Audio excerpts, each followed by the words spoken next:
Welcome to selfdiscoverywisdom.com, formerly known as Self-Discovery Media. On these podcasts, you're going to hear people who speak from the heart. They've taken the journey in life. Many things have happened to them, but they've changed it to happening for them. And in their strength, their courage, they've discovered their abilities and their wisdom, and they are now sharing it here with you. Do enjoy each show. We bring it to you with love and knowing that it's going to help you on your journey of life. Good morning, good afternoon, and good evening, everybody. Welcome back to another edition of Sarah's View of Life. I'm your host, Sarah Troy. I recently just wrote a little piece on Facebook. It was kind of a response to something that I wrote 2 or 3 years ago, but I just changed the wording around. But it kind of made me think that I could elaborate on this. May we all find serenity within our thoughts, love emanating from our hearts, and peace residing in our very essence. Let us not forget that there still exists a destructive virus of hate in the world. As we react to the tragic loss of life caused by individuals consumed by inner turmoil, let us unite our collective determination to prevent even a single life from being lost in any manner, whether by the hands of police, the hands of hate mongers, the hands of people who just think that killing is the answer. Whether it's the hands of another due to this contagious nature of the hate virus itself, it needs to stop. Please prioritize your safety and well-being as you navigate through these challenging times. These challenging times are times of transition that we are all in. We are being shown a different way of living. We are being shown that there is a different frequency to life. Now, to many, that won't mean a thing. They know hate, they know, or they think they know love, they know me rights, and when they think or feel that someone is against them, they know their own fear, but they don't always know where that fear comes from. You see, where does fear come from? It comes from not knowing or suspecting something is going to happen, or a fear of loss, fear of losing our lives, fear of losing our security, fear of losing our identity. And the more we fear, the more unreasonable it gets because it consumes. And then it starts distorting and it starts revealing itself in a way that is very contaminating to anyone and everyone around it. See, fear is actually the enemy. And fear is ignorance. It is not knowing. Now, we can be afraid of something we know. We know a nuclear bomb is something to be very much afraid of. We know that there are certain illnesses, something to be afraid of. But we know what it is. So therefore, we can step into our creativity and look to how we can combat the situation. When we don't even know what it is we're afraid of, we can't identify it, it's just fear itself, then it becomes something that builds its own hysteria and it elaborates on itself. And from there, we don't know what we're afraid of, but we become afraid of everything. I think if we could stop and pause, first thing we do is switch off the TV or switch off Fox News, or don't follow the fear mongers that are on social media. In fact, maybe even come off social media altogether for a while. Nature always has the answers, even though nature herself has been playing up. A lot of that is to do with our interaction with Mother Nature. We have not been kind to this planet. I've said this over and over again. We have not been considerate of all that she's given us. We have become entitled little brats who feel we should have more, and why isn't the earth providing it for us? Opportunity is always there for someone to seize. But we have to look at the moral compass of, should we seize it, or how should we use it? Is it going to be a detriment to the planet? Is it going to be a detriment to another human being? Yes, sure, you can make a lot of money out of it, but should you? Should you make money out of someone or something's suffering? I want you to sit with that for a moment. If what you're eating, if what you're buying, if what you're driving, if what you're using in any way has caused someone else harm in order for you to get it, do you really want it? Does it feel the same? Somebody had to suffer to give that to you. Where's the equality of the quality of life? Why are we still so divided by poor and have-nots and rich and entitlement? I'm all for you making money, but I'm all for reseeding opportunities and possibilities for other people along the way so that they can have that opportunity to sustain a good life. What is abundance? Abundance is something that when you feel full of, now when you feel full of love, you are an enriched and an abundant person. When you feel full of gratitude, you are abundant in all that the earth, people, yourself has given to you.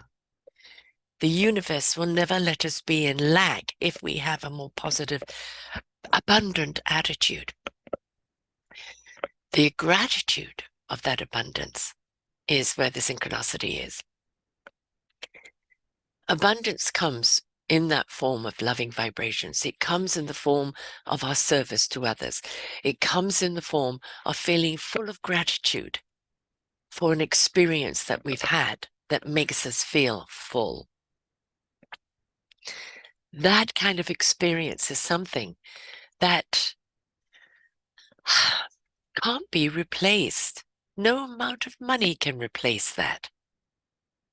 If you've helped somebody in any way, I watch these videos of people rescuing animals, and I have such blessings for them to go out of the way to rescue an animal that some people would just deem as an animal.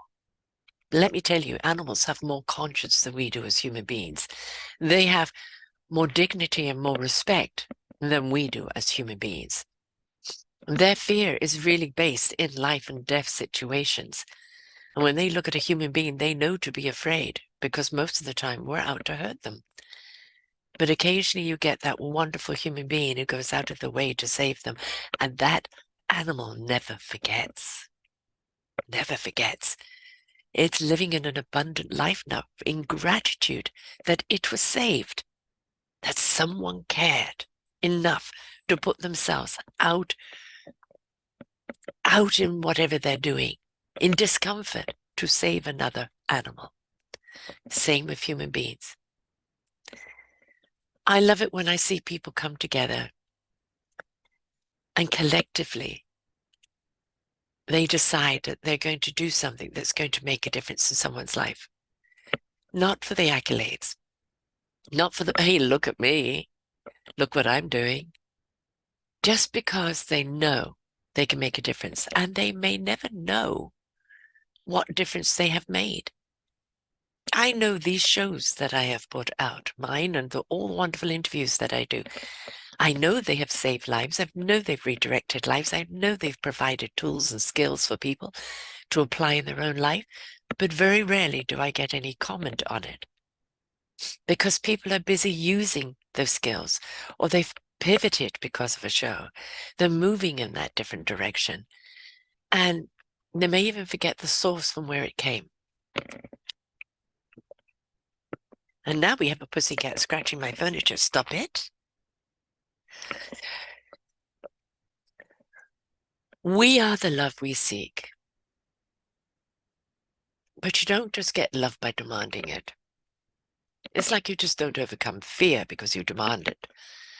We have to go through the process in life, that process of letting go, of trusting, allowing, going in to truly listen, and then opening our eyes to what is really possible. Anything is possible if you're willing to look at things from different angles. When we look at something straight on, it looks like, no, I can't possibly do that. That can never happen. And then somebody else looks at it from a different angle again. But what if we tried this? And then someone goes, yes, and if we did that, we could do that. And then we build on those possibilities. And suddenly there's an opportunity to collectively come together and create something that's going to be marvelous and so beneficial to us on this planet. We see it all the time with such innovations in technology. I know that AI is very frightening for some people, but so was the internet. The internet has two sides to it. Has an incredible side that makes our lives easier and gives us an abundance of wonderful information and provides us such ease and be able to pay your bills online or Google something you don't know or write articles or do podcasts. So much benefit. But of course you have the other side of it, because that's always the darker side of man, where you have the deep dark web, where crime is going on, where sexual torment is going on, where deals are going on. And unfortunately, it's not the internet's fault. It's just a tool. It's how the tool is used. And we as humans, unless we are succinct with ourselves, our heart, our soul, our spirit, our mind, we will always look to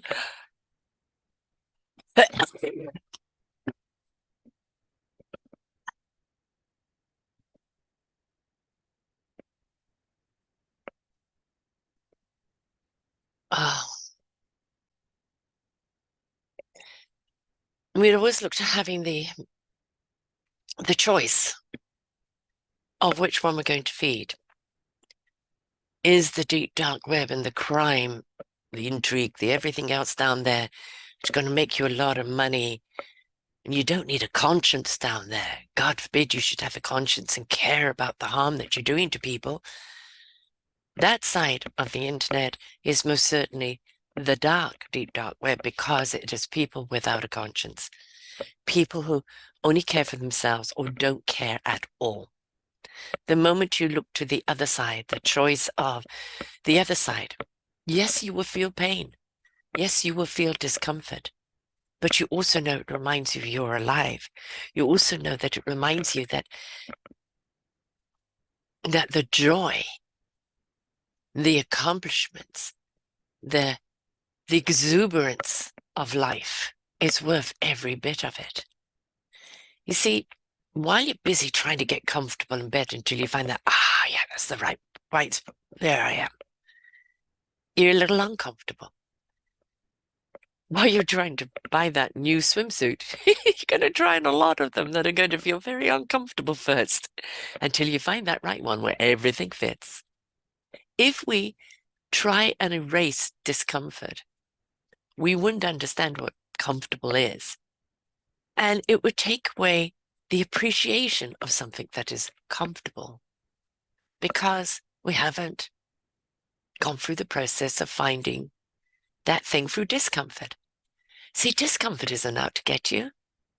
It's out to show you what doesn't work. So when something does work, you appreciate it more. You value it more. You use it more because you know how uncomfortable it was in getting there. Every tool in life, every tool from the beginning of life, the rock, you could use it as a weapon and hit someone over the head with it. You can put a bunch of rocks together and make a fire pit. You could make it round, make it the Flintstones car. Those innovation comes from need. And we can weaponize anything. The weaponizing of the pen, when somebody writes something horrible about something or someone, that could be very detrimental. The weaponizing of the keyboard or on the phone, when somebody on TikTok or Instagram or Facebook damns someone else. And I've known of people who have lost their children to suicide because of the cyberbullying or the bullying that went on at school, that now everybody's climbed on the bandwagon and made this person who was victimized in the first place feel like awful. And a teenager isn't equipped to deal with all of that. It's the peers' thought of her or him is everything. And why do you see kids walking into schools and start shooting everyone up? Because they felt they didn't belong. They felt they were ostracized. They felt they were different. Nobody cared to understand them. And the pain that they're in is not pain they know how to use or pain they know how to express or pain they know how to tell anyone else. And it builds up in them to such a point that all they can think of is, if I annihilate the people, I'll annihilate the pain. And that's never the case. We know that death of another does not release the pain within ourselves. That pain within ourselves has to be released by us, by letting go, by understanding what that pain is, where it came from, by giving ourselves permission to not be the victim anymore, to giving ourselves permission to be resilient, to be strong, to be courageous, giving ourselves permission to step into who we really are and let go of the victim.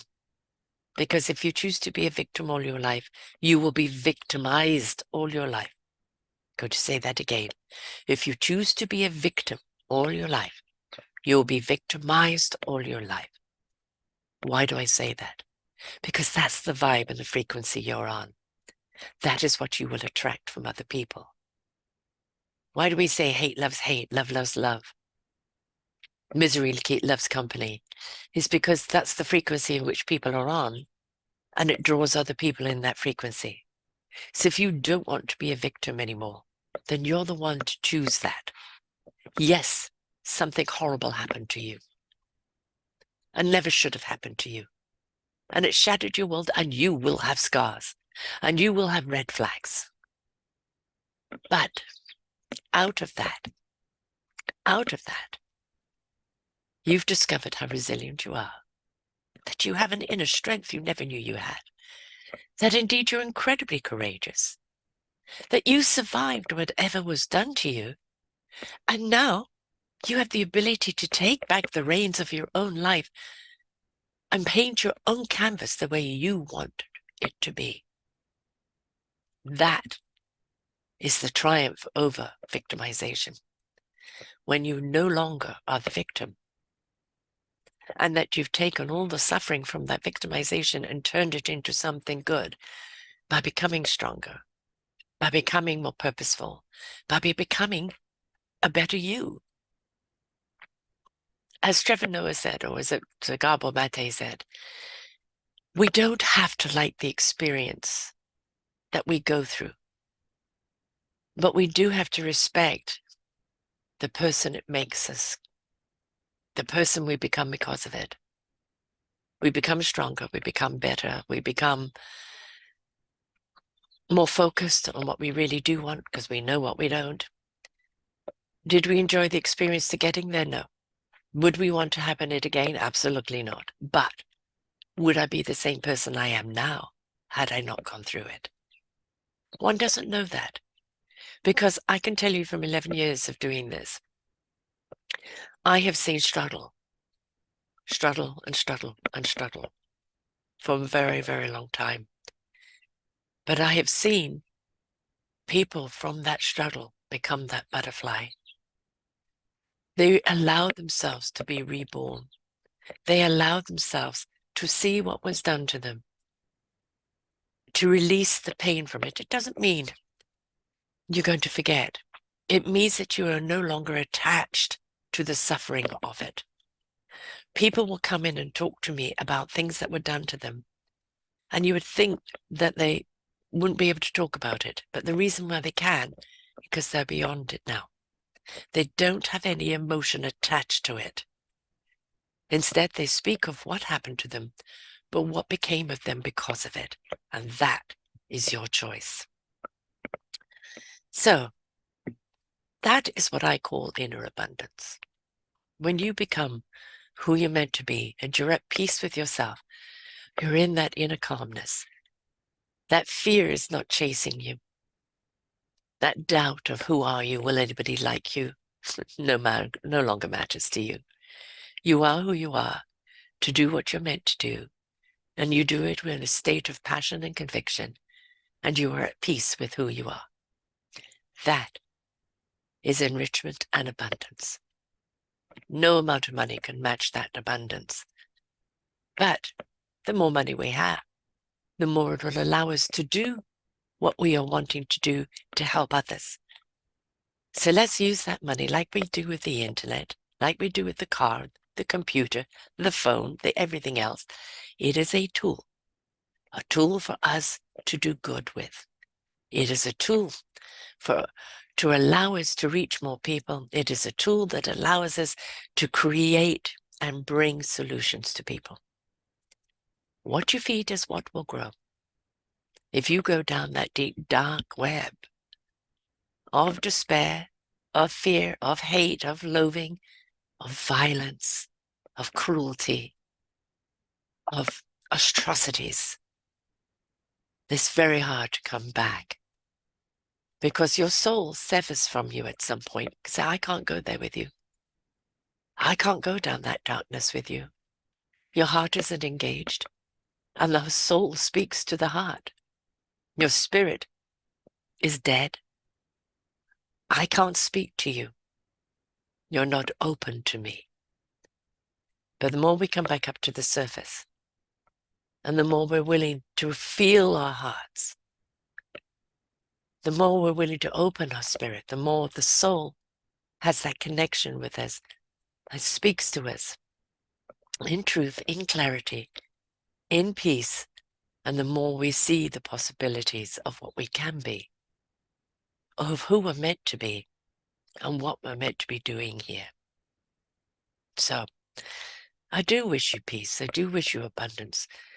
I do hope that you look at whatever fear and hate is out there and you choose yourself not to go down that rabbit hole.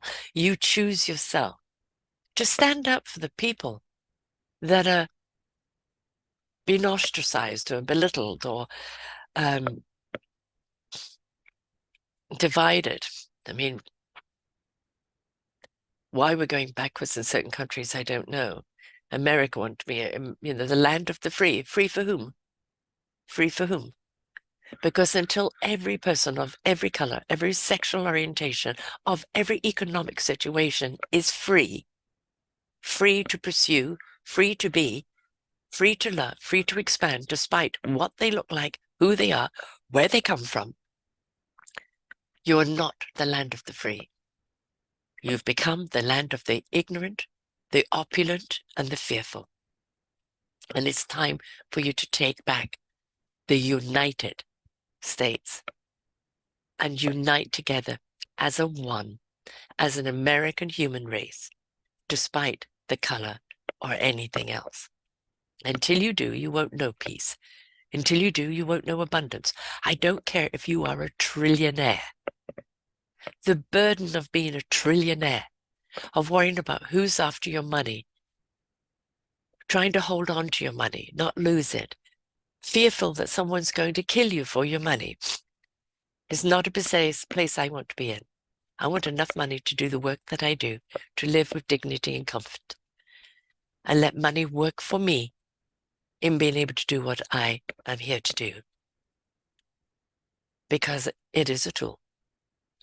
So if you're chasing money, that kind of abundance, if you're chasing the need to be liked, if you're chasing the numbers, how many likes, if you're chasing self-importance, you're not looking at the importance of self. Stop chasing, stop running, stop becoming something else to find yourself. You have been there all the time. It resides within you. Stop, be silent, be present, listen to hear, and then to apply. Until next time, folks, may we all live in gratitude for the abundance that we have from this planet, from the universe, from everything that lies within us. And in that gratitude, using that abundance, may we see those opportunities for others that are still seeking theirs. Until next time, bye for now. We hope that you enjoyed the show. There are so many more for you here on selfdiscoverywisdom.com. Just go to the podcast tag at the top there and you will see all the many genres and all 3,000 shows ready for your listening. We are here to serve you, to help you on your journey of life, and we know that through inspiration, it begets invitation. We are supported by you, the listeners, and those that we interview. Anything that you can spare us in donation would be greatly accepted, and we do hope that you enjoy the next show.